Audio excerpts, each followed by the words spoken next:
Hi అండి, అందరికీ నమస్కారం. నేను మీ తెలుగు అమ్మాయి.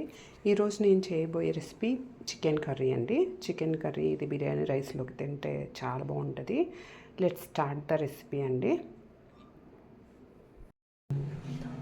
సో ఈ చికెన్ కర్రీకి ముందుగా మనం చికెన్ శుభ్రంగా సాల్ట్ పసుపు వేసి కడిగేసుకొని, ఇది కిలో చికెన్ అండి. సో ఇలా శుభ్రంగా కడిగేసుకొని పక్కన పెట్టేసుకొని ముందుగా మనకు కావాల్సిన మసాలా వేసి చూద్దాము. సో మన కిలో చికెన్ కదండి. సో ధనియాల పొడి కనీసం 4 టేబుల్ స్పూన్స్ అవసరం అవుతాయి.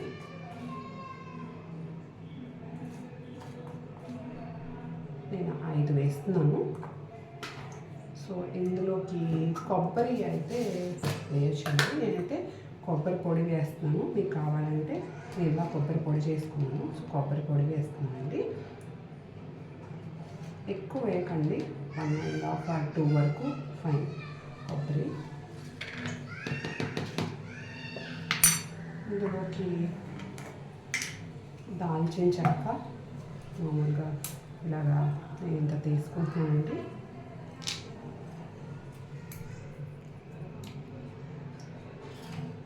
తర్వాత మనకు ఒక 8 వేసి, కిలో కదండి చికెన్, ఒక 8 నుంచి 10 వరకు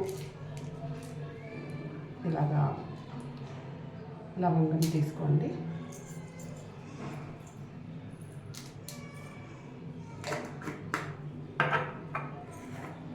మిరియాలు కూడా ఒక 8 నుంచి 10 దాకా మిరియాలు కూడా తీసుకోండి. అండ్ 2 మనకి 3 వేసి ఇలాచి తీసుకుంటున్నాను. ఇందులోకి నేను మీకు గసగసాలు వేస్తానండి. చికెన్ కర్రీలో చాలా అంటే చాలా టేస్టీగా ఉంటుంది అండ్ హెల్దీ కూడా ఇది గసగసాలు. సో నేను 1 టేబుల్ స్పూన్ వరకు వేస్తున్నాను. చూస్తున్నారు కదా.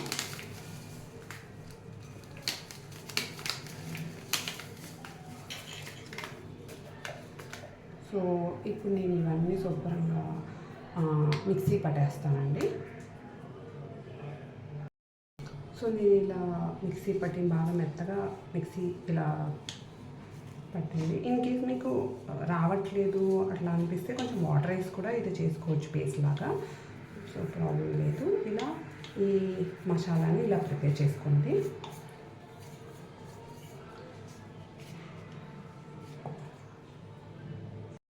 సో నేను ఇప్పుడు ఈ కేజీకి సరిపడా అల్లం వెల్లుల్లి పేస్ట్ చేసుకోబోతున్నానండి. సో నేను వెల్లుల్లి ఇంత అల్లం తీసుకున్నాను. సో ఇది పేస్ట్ చేస్తాను, ఫైన్ పేస్ట్గా చేసుకోవాలి.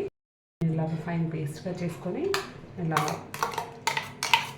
బౌల్లో తీసుకుంటానండి.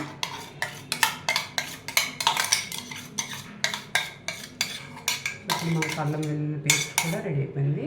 సో మీరు ఎప్పుడో చేసుకొని ఫ్రిడ్జ్లో పెట్టుకునే అల్లం వెల్లుల్లి పేస్ట్ కంటే సో ఇది హ్యాపీగా అప్పటికప్పుడు ఫ్రెష్గా చేసుకుంటే మీకు వచ్చే ఆ టేస్టే వేరండి. నాన్ వెజ్దే చికెన్ కర్రీకి చేసేసుకుందామంటే ముందుగా బండి పెట్టేసి కొంచెం ఆయిల్ వేసుకోండి. కిలో చికెన్ కాబట్టి మీరు 5 teaspoons ఆఫ్ ఆయిల్ వేసుకోవాలండి. 5 to 6 teaspoons is fine. So ఇది కొంచెం బాగా వేడి అవ్వాలండి ఆయిల్. సో ఇందులో ఇది బాయిల్ అయిపోయిందండి ఆయిల్. ఎప్పుడైనా మీరు ఫస్ట్ టైం ఏదైనా ఆనియన్స్ కానీ ఏదైనా వేసేటప్పుడు ఆయిల్ హీట్ అయ్యే వరకే హై ఫ్లేమ్ ఉంచండి. తర్వాత మీ ఫ్లేమ్ తగ్గించేసి మీరు ఆనియన్స్ కానీ ఏదైనా వేయండి. ఇప్పుడు అయితే ఆనియన్స్ వేస్తున్నాను. ఇది ఆనియన్స్ వేసాక ఇదైతే కొంచెం ఆనియన్స్ బాగా హై ఫ్లేమ్ మీద పెట్టి కొంచెం ఒక 1 minute అలా వేగనివ్వాలి. ఇలా కలర్ చేంజ్ అయినప్పుడు మీరు ముందుగా కడిగి పెట్టుకున్నాం కదండి చికెన్, ఇందులో వేసేసేయాలండి.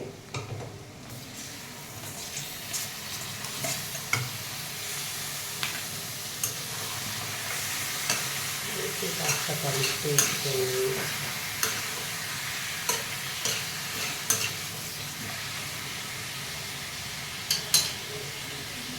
ఎప్పుడైనా నాన్ వెజ్ ప్రాసెస్ ఒకటేనండి. ఫస్ట్ మీరు ఏ నాన్ వెజ్ చేస్తున్నా కాస్త ఇలాగ సాల్ట్, నేనైతే ఇప్పుడు సాల్ట్ వేస్తున్నానండి. కావాల్సినంత సాల్ట్ లాస్ట్లో చెక్ చేసుకుని మళ్ళీ మనం సాల్ట్ వేసుకోవచ్చు. కాబట్టి మీరు ముందుగా కాస్త సాల్ట్ వేసి తర్వాత పసుపు వేసి, ఎప్పుడైనా నాన్ వెజ్ నుంచి వాటిలో ఉండే వాటర్ ఫస్ట్ బయటకు రావాలండి. ఆ తర్వాతే మీరు కావాల్సిన వాటర్ వేసుకోవాలి. సో ముందుగా మనం ఇలా కొంచెం ఫ్లేమ్ హై పెట్టండి. అప్పుడు ఫస్ట్ మీడియంతో హై పెట్టండి. సాల్ట్ అండ్ పసుపు వేసుకున్న తర్వాత కొంచెం ఇలా కలిపి ఏదైనా మూత పెట్టాలండి. దీని మీద మూత పెట్టి అలా ఒక 1 minute to 2 minutes వదిలేకపోతే మనకి ఇందులోంచి వాటర్ వచ్చేస్తాయండి. ఫస్ట్ అది ఫస్ట్ నాన్ వెజ్ ప్రాసెస్ అండి. సో ఇలా మనం మీడియం టు హై ఫ్లేమ్ పెట్టి ఇలా మూత పెట్టేద్దాం. ఒక 1 minute అలా వదిలేద్దామండి వాటర్ వచ్చే వరకు. ఇప్పుడు ఇందులో వాటర్ చూద్దామండి. 1 minute తర్వాత చూస్తాం కదా, ఇందులోనే వాటర్ వచ్చేస్తాయి మామూలుగా. సో ఇలాగే ఇది బాయిల్ అవ్వాలండి. ఫస్ట్ ఈ వాటర్ తోటే అవ్వాలి. మనకి ఇన్కేస్ ఈ వాటర్ తగ్గిపోయిన తర్వాత మనకు కావాల్సిన వాటర్ వేసుకుని చికెన్ ఏ నాన్ వెజ్ అయినా ఫస్ట్ ఇలా బాయిల్ చేసుకోవాలండి. దీన్ని ఆవిరి వేసుకోవడం అంటారండి రాయలసీమలో అయితే. సో ఇలా ఇంకాస్త వాటర్ వేసి, ఇంకాస్త వాటర్ వేస్తామండి. వాటర్ వేసి హై ఫ్లేమ్ పెట్టి బాయిల్ అవ్వనిద్దామండి చికెన్. ఇందాక చికెన్లో వాటర్ పోసి ఇలా బాయిల్ అవ్వనిచ్చాను కదండి. కుక్ అయిందో లేదో చూద్దాం.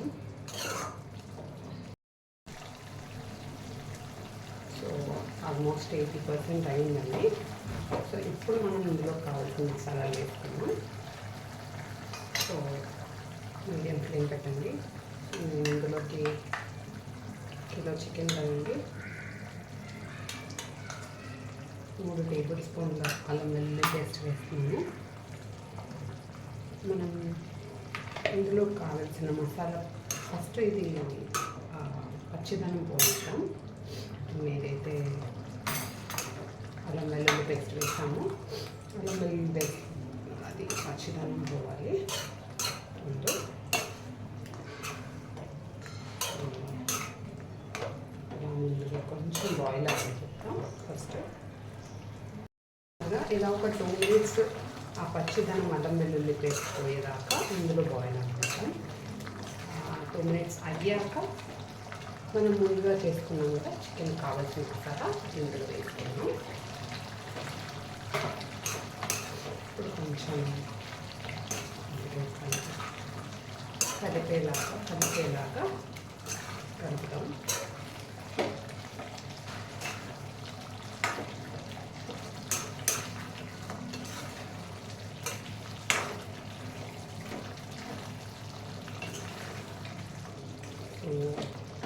ఇది బాగా కొంచెం మీడియం ఆర్ సిమ్ ఫ్లేమ్లో పెట్టేసి ఒక 2 to 3 minutes బాయిల్ అవ్వనిద్దాం. ఈ మసాలాలన్నీ అందులో బాగా చికెన్లోకి బాయిల్ అవ్వాలండి. సో ఒక 2 minutes ఇలా వదిలేద్దాం. సో ఇప్పుడు చూద్దామండి.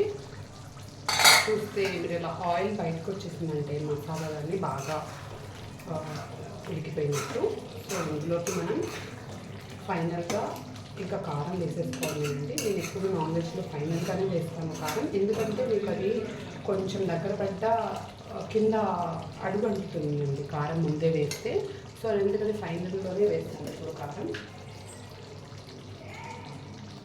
నేను ఇప్పుడు 1 kilo కదండి 4 teaspoons వేస్తున్నాను. కారం చూసుకొని వేసుకోండి మీరు తినేదాన్ని బట్టి ఎంత కారం వరకు.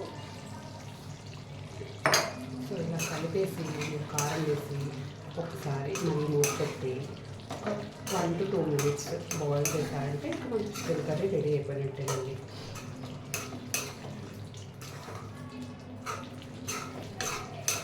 ఇలా బాగా కలిపేసి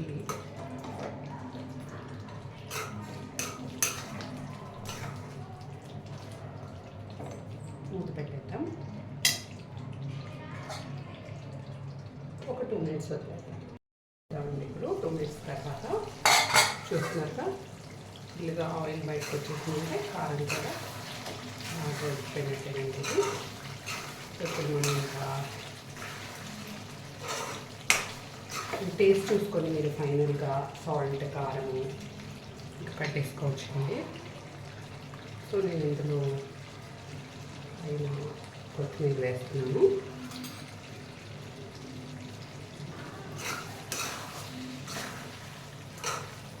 అంతేనండి, చికెన్ కర్రీ రెడీ అయిపోయింది. ఇది ఫైనల్గా కొంచెం కారం ఉప్పు చూసుకొని కాస్త వేసుకోండి. మీరు ఎలా తింటారో కొంచెం ఇంకా కారమా కొంచెం సాల్ట్ దాన్ని బట్టి వేసుకోండి.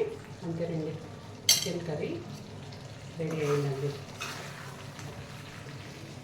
వేడి వేడి బిర్యానీ రైస్లోకి చికెన్ కర్రీ వేసుకొని అంతే, యమ్మీ యమ్మీ. ఓకేనండి, ఎంతో yummy yummy chicken curry ready. Biryani రైస్లోకి చికెన్ కర్రీ వేసుకొని తింటే అవసరం, అంతే, ఇంకా మాటలు ఉండవు, తినేటప్పుడు.